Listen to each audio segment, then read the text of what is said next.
थांनाय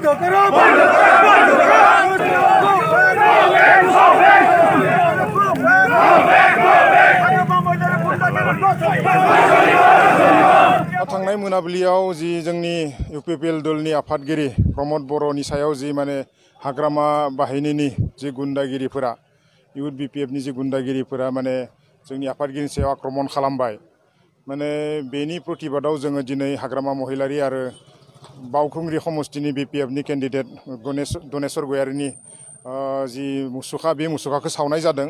बेनि गेजेरजों जों बेखौनो बुंनाय बिथांमोनखौ फोरमायनो नागिरदों जे बिथांमोननि जि माने गुन्दागिरि खालामनानै जि इलेक्सन देरहालांनायनि जि माने परिकल्पना बे परिकल्पनाखौ जों प्रतिबाद खालामदों। मानोना जों लुबैयो इउपिपिएल दोलोआ बेयो गणतान्त्रिक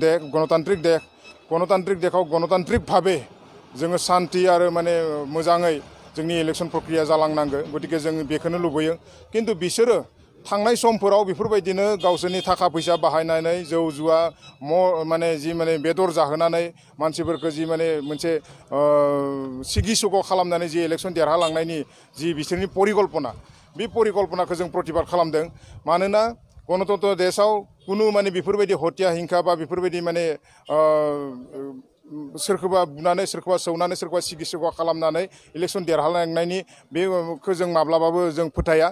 गतिके बिनि गेजेरजों जोङो दिनै बिथांमोनखौ जोङो बेखौनो जोङो साबधान बानि खुनायनाय जादों जे थांनाय मोनाबिलियाव आफादगिरिखौ गाग्लोबनायाव जायफोरा बेवहाय लोब्बा दंमोन बिथांमोनखौ 12 घन्टानि गेजेराव जोङो हमनांगौ होनना बुंदों आरो हमनानै उचित जाहाथे शास्ति होयो बिसोरखौ। गतिके बेनि थाखाय जोङो प्रशासननि सायाव सरकारनि सायाव जों दाबि खालामदों।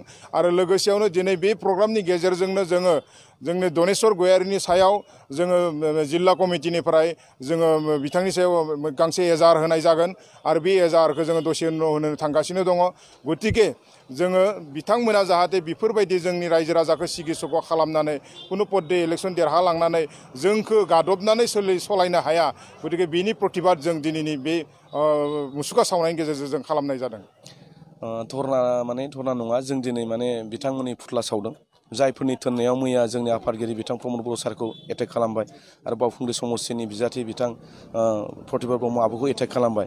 बिथां मोननि जायफोर लिडार बिथांमोननि थोननायाव दिनै बिपिएफनि गुन्दाफ्रा दिनै खामानि मावबाय थादों बिथांमोनखौ जों दिनै फुथ्ला सावदों आरो बिनि गेजेरजों मेसेज हरदों जाहाथे डेम'क्रेसियाव बेबायदि जाया। दिनै लासिंसिं खोथा जुदि माने जोंनि आफादगिरि बिथांखौ एटेक खालामदों गाबोन सोरनिखौबो एटेक खालामगोन आरो थिग তেনেকৈ जुदि खालामबाय थायोब्ला मोनसे माने एरियायाव मोनसे गोजोन थासारि फैनाय नङा। जों बे बुस्थुखौ लुबैयाखै आरो भुलावबो जाहाथे बे बुस्थुआ जाया। नंखायनो जों दिनै बिनि गेजेरजों रायजोफोरनो मेसेज होदों आरो बिथांमोना जिखिनि खालामदों मैया जिथु आफादगिरिखौ एटेक खालामनाय बिथांमोननि टारगेटआ जाहैबाय मा बिथांमोना गोसोआ बायदों। माने थांनाय जिथु 5 फेजनि इलेक्सन 7 थारिखआव जानाय बे 5 फेजनि इलेक्सनाव उदालगुरि आरो बाक्सायाव बिथांमोना मोनसेबो सिट मोननाय नङा। ओंखायनो बिथांमोना मैया बे थारिखआव खालामजे दिनै इलेक्सन दङ मैया जुदि एटेक खालामनानै जुदि बे प्रग्राम खालामोब्ला गिनानै रायजो राजाया बिपिएफनो भट होगोन होननानै सानदोंमोन। नाथाय रायजो राजाया उल्था जादों। दिनै रायजो राजाया जिखिनि बिथांमोननि सभाब चरित्र 17था बोसोराव नुबोदों आरो दिनैबो बिथांमोना सोलायाखै। गुन्दागिरि खालामनानै दादा मानसि बुथारनानै बिथांमोना राजभोग खालामनो नागिरदों। हाग्रामा महिलारिनि दैदेननाय बिथांमोना बेखौ रायजो प्रमान जादों नुदों आरो रायजो राजाया दिनै जोंनि इउपिपिएलनो बांसिन भट होगोन आरो जोङो बे मोननै डिस्ट्रिक्टनि जिखिनि बिजाथि गासैबो जों देरहागोन होननानै आसा खालामनो हायो। बेयावथ' सोरनि आखाइ दं माने बेयावथ' बेलेग माने अपोजिसनथ' गैया।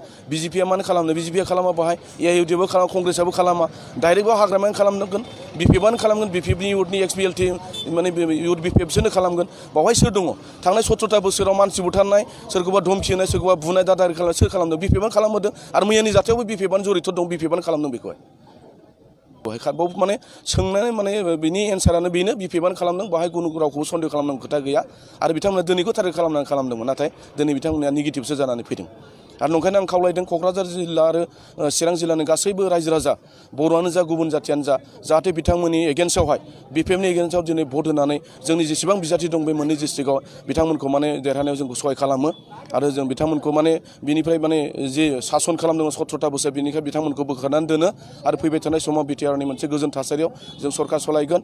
सरकार सालायनायनि उनावहाय बिथांमोना जुदि बिदि गुन्दागिरि दादागिरि खालामबाय थायोब्ला बियो माने प्रशासनाव थांगोन बे आयेना मावगोन ल' मथे ल'आ मावगोन। बेवहाय जोंहा बुंनो गोनां खोथा गैया। खिन्थु जों गासैबो बे ओनसोलनि थासारिखौ लानानै जोंनि गुबुन गुबुन जातिफोरनि खामानि मावनांगौ दङ बर'फोरनि खामानि मावनांगौ दङ बे ओनसोलखौ मोनसे गोजोन थासारि लाबोनानै गुबुन गुबुन देवगानाय स्टेटफोर बायदि जों माने दावगालांनांगोन बिटिआरखौबो जों मोनसे गोजोन थासारि मोनसे दावगानाय माने एरिया खालामनानै लानांगोन जाहाथे जोंनि बिटिआर ओनसोलखौबो गुबुन गुबुन जायगानिफ्राय फैनानै नायनो गोनां जायो आरो बे मोनसे आदर्श जानानै जायो गुबुन जायगायाव बेखौ जोङो खालामलांनांगोन बिनि थाखायनो आं खावलायदों जे दिनै स्पेसियेलि आं खावलायहरबाय मोननै डिस्ट्रिक्टनि रायजो राजा बिथांमोनखौ जाहाथे बिपिएफनि एगेन्स्टआव गासैबो भटखौ जोंनि इउपिपिएलनो होयो आरो गासैबो बिजाथिफोरखौ देरहाहोयो